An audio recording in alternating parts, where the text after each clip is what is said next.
Tonight, another proposal hoping to get in front of Arkansas voters has been rejected. The Secretary of State announcing today that the group hoping to expand medical marijuana access has failed to meet the requirements needed. THV 11's Rebecca Brown joins us in studio tonight. Rebecca, what was this reason for the rejection and what does this mean for voters come November? Well, first, Faith, since the ballots have already been prepared, you will see the proposal on your ballot still. But regardless of what you vote, it will not count.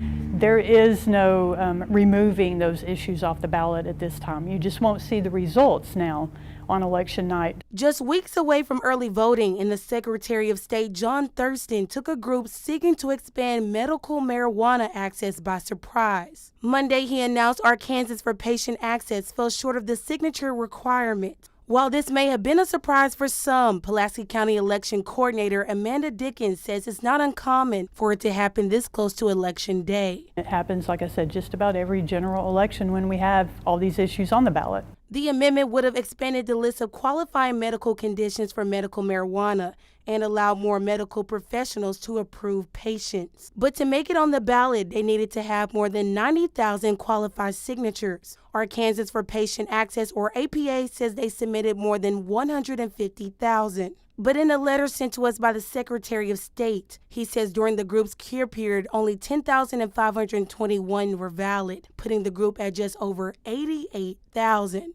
In response to the decision, APA saying in part, quote, excluding 20,000 signatures collected during the cure period due to an arbitrary last-minute clerical rule change is unfair. It's a technicality about paid canvassers, one that legal expert Rob Steinbuck says we've seen time and time again. And the question that became presented in a variety of these ballot initiatives was whether or not the paid canvassers, the supervisors of the paid canvassers themselves, could make certain certifications, or if that duty was non-delegable from the person who had submitted the initial ballot question.